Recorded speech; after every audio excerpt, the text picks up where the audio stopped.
सिकंदर आया भारत, तो सिकंदर जब भारत आ रहा था तो उसका गुरु था डायनोसियस।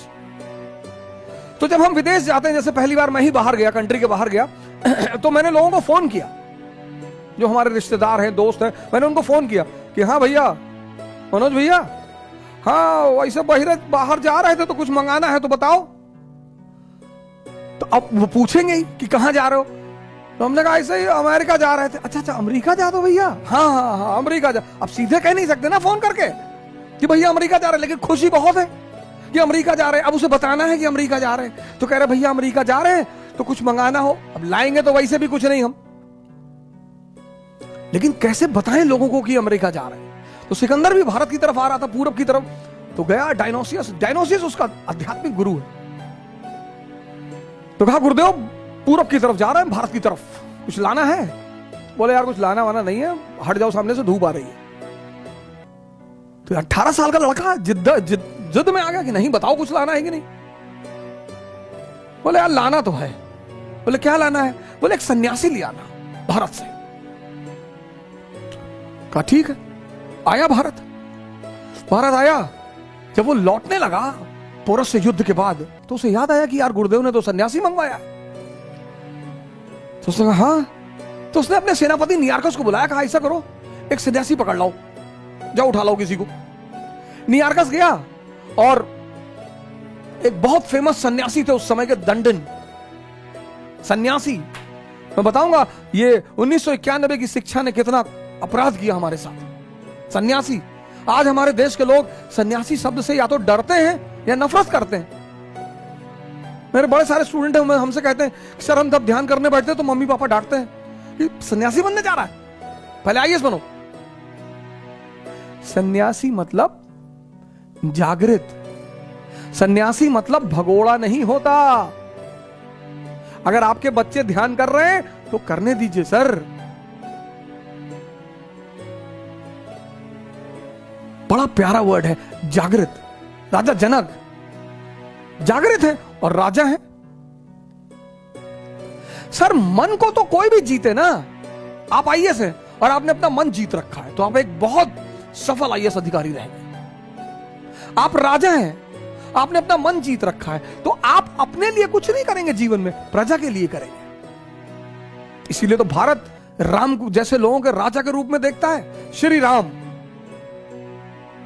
अभी आगे मैं उन पर चर्चा करूंगा, श्री राम पर, कि शिक्षा ने हमें क्या क्या रंग दिखा दिए, कैसे हमें मूल उद्देश्य से भटका दिया। एक शिक्षित आदमी किसी भी धर्म से नफरत करे, संभव ही नहीं है सर, संभव ही नहीं है। एक शिक्षित आदमी, शिक्षित, किसी धर्म से नफरत करे कि इस्लाम अच्छा धर्म नहीं है, ईसाईयत अच्छा धर्म नहीं, तब तुम पढ़े लिखे ही नहीं, तब तुम खत्म हो गए।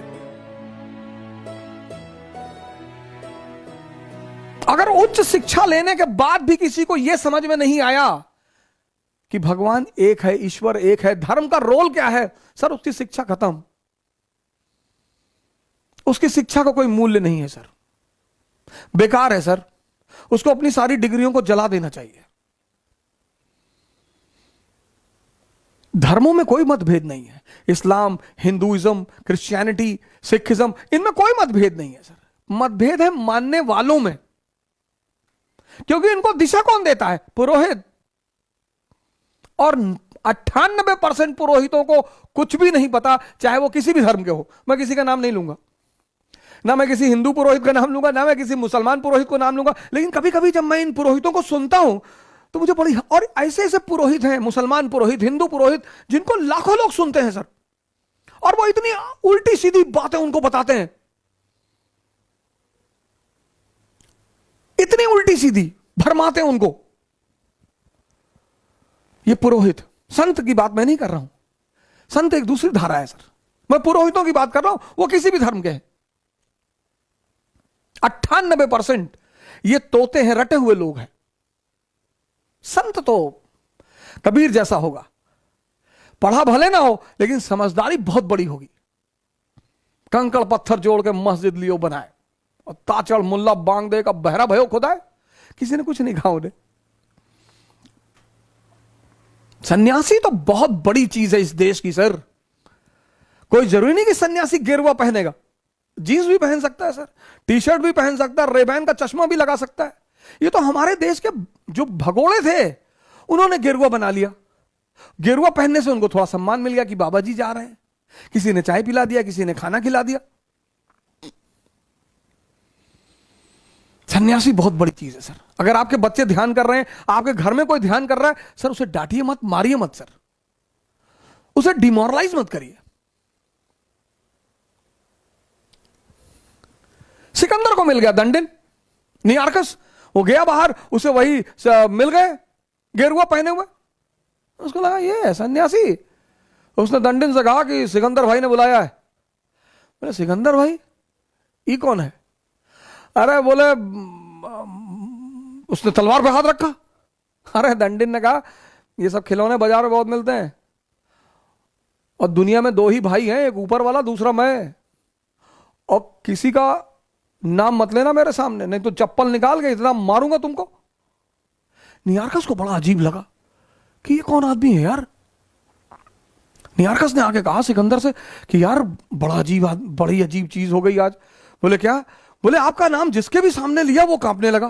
पहली बार एक नंगा सा आदमी, फकीर, भिखमंगा, वो तो हम ही को गाली देने लगा पलट के कि बड़ा सिकंदर देखे। सिकंदर ने कहा अच्छा चलो। सिकंदर पहुंचा दंडिन के पास, कहा मैं सिकंदर अगर पहाड़ों को हुक्म कर दूं तो पहाड़ भी चलते हैं। डायलॉग बाजी मानवीय प्रवृत्ति है। दंडिन ने कहा दिखा चला के, दिखा, बोल पहाड़ों से बोल। सिकंदर को लगा कि ज्यादा बोल गए यार।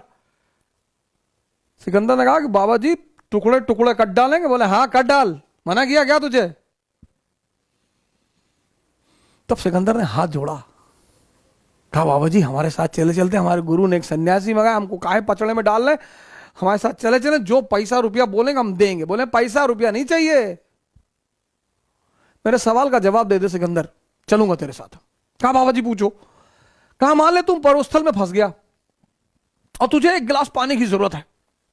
अगर तुझे एक गिलास पानी नहीं मिला तो तू मर जाएगा, और वो एक गिलास पानी मेरे पास है, तो तू उस एक गिलास पानी के लिए मुझे क्या दे सकता है?